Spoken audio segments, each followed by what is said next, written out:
मुझसे अक्सर एक लोग सवाल करते हैं कि आप खुदा की मोहब्बत को कैसे देखते हैं, आप खुदा की मोहब्बत को कैसे बयान करेंगे। वैसे अगर सच कहूं तो बयान तो नहीं की जा सकती, लेकिन कोशिश कर सकता हूं। और अभी जो मैं आपको बताने वाला हूं वो आपको अभी महसूस भी हो जाएगा। क्या कभी आपके साथ ऐसा हुआ हो कि घर वापस जाओ तो माँ दरवाजे पर खड़ी इंतजार में होती है, पहले से दरवाजा खोल रखती है कि हमें घंटी बजाने तक का भी इंतजार ना करना पड़े। पहुंचते ही अपने सब काम छोड़ छाड़ कर कहती है कि हाथ मुंह धो लो, मैं खाना लेकर आ रही हूँ। खुद थकी हुई होगी मगर खाना आपको गर्म ही खिलाएगी। और बस यहाँ सोच रुक जाती है कि ये तो एक माँ की मोहब्बत है, तो सोचो 70 माँओं की मोहब्बत कैसी होती होगी ना। कितना नामुमकिन सा लगता है ये, लेकिन मुमकिन है। और सोचते हो कि कोई कैसा ऐसे इतना प्यार कर सकता है। अरे बाबा, कर सकता है, अल्लाह कर सकता है। कहीं पढ़ा था मैंने कि अल्लाह की मोहब्बत की ना कोई हद नहीं होती। उसकी मोहब्बत 70 माँओं की मोहब्बत से भी ज्यादा हो सकती है, क्योंकि उसकी मोहब्बत बेहद है, लिमिटलेस है। और जैसे हम अपनी माँ से शिकवे शिकायत करते हैं और उसको अपना दोस्त समझते हैं, तुम भी बस अल्लाह से ऐसे बात किया करो जैसे वो तुम्हारा सबसे अच्छा दोस्त है। उसको अपनी बातें ऐसे सुनाया करो जैसे वो तुम्हारे साथ बैठा है। परेशान हो तो उसको ऐसे बताया करो जैसे एक छोटा बच्चा परेशानी में सबसे पहले अपनी माँ के पास जाता है। जब तुम खुश होते हो तो चुपके से उसे अपनी खुशी में शामिल कर लिया करो। जब उससे दुआ मांगो तो किसी अनजान की तरह नहीं, बल्कि लाड से, जैसे तुम किसी रूठे को मनाते हो। ऐसा नहीं है कि उसको इल्म नहीं है और वो ला इल्म है। वो बस तुमसे सुनना चाहता है, तुम्हारी तड़प देखना चाहता है, तुम्हारी जुबान से, तुम्हारे दिल से तुम्हारा हाल जानना चाहता है। इतनी मोहब्बत करता है खुदा हमसे।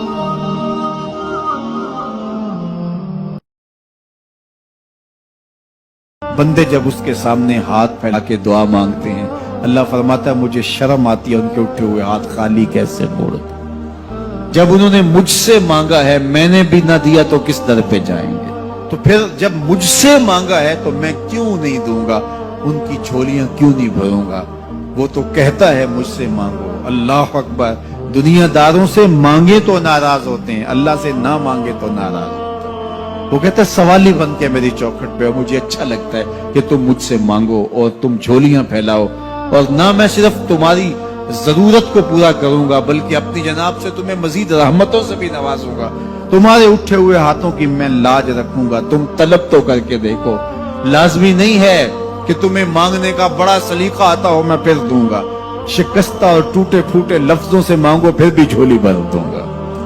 वो करीम है, उससे मांगो तो सही, हाथ तो फैलाओ। जिस जुबान में मांगना आता है मांगो। अरबी में मांगो, हिंदी में मांगो, सिंधी में मांगो, पंजाबी में मांगो, नज़म में मांगो, नसर में मांगो, इकबाल के लहजे में मांगो, रूमी की तरस पे मांगो, सादी के अंदाज में मांगो। नहीं मांगना आता, खाली हाथ फैला दो, वो बंद लबों की बोलियां भी सुनता है। आओ तो सही उसकी चौखट पे, झोली तो फैलाओ। जुलेखा बुत के आगे हाथ जोड़े खड़ी थी, क्या कहती, या सनमी, या सनमी, ऐ मेरे बुत, मुझे बिछड़ा हुआ यूसुफ मिला दे। उसका इत्तेकाद था कि ये मुझे देता है, और वो हाथ जोड़े खड़ी थी। लेकिन वो पत्थर का मादू, भला उसकी कैसे फरियाद सुनता। लेकिन वो रोजाना खड़ी हो जाती थी, दुआएं मांगती थी, या सनमी, ऐ मेरे पुत्र, मुझे बिछड़ा हुआ यूसुफ मिला दे। जिंदगी गुजरती गई, लैलो नहार करवटें खाते गए।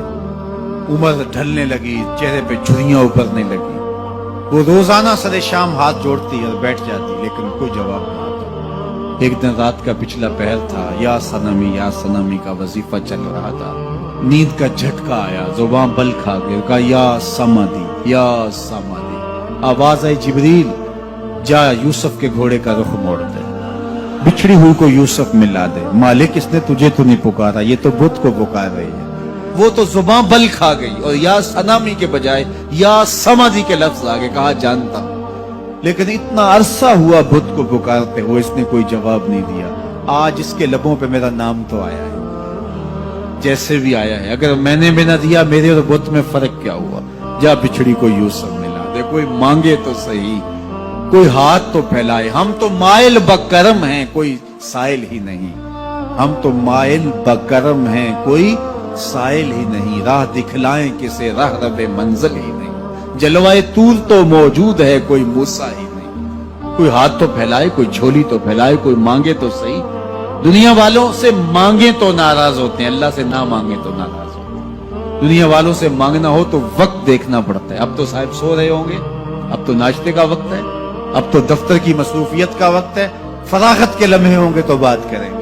تو کسی دنیا دار سے بات کرنا ہوتا ہے تو وقت دیکھنا پڑتا ہے، لیکن رب سے جب مرضی بات کرو در رحمت کھلا ہوا پاؤ گے۔ لا تاخذہ سنۃ ولا نوم، نیند کیا اسے اونگ بھی نہیں آتی، جب بھی مانگو گے دستے کرم کشادہ پاؤ گے۔ جب بندے اس کے سامنے ہاتھ پھیلا کے مانگتے ہیں، اللہ فرماتا ہے مجھے شرم آتی ہے ان کے اٹھے ہوئے ہاتھ خالی کیسے موڑ دوں۔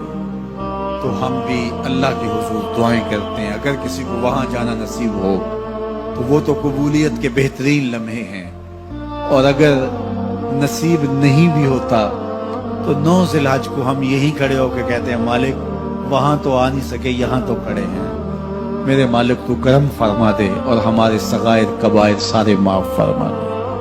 تو 9 ذی الحج کا روزہ بھی رکھا جائے اور اللہ کے حضور دعائیں بھی مانگی جائیں۔ آپ جہاں بھی ہوں گے قبولیت ہوگی، اور اللہ قبولیت کو مزید 4 چاند لگانے کے لیے کسی دن اپنی چوکھٹ پہ بلا بھی لے گا۔ وہ کیا کسی نے کہا تھا کہ کام آخر جذبہ بے اختیار آ ہی گیا، کام آخر جذبہ بے اختیار آ ہی گیا، دل کچھ ہی صورت سے تڑپا ان کو پیار آ ہی گیا۔ تو ایک دن اللہ ہمیں اس سعادت کے لیے اپنے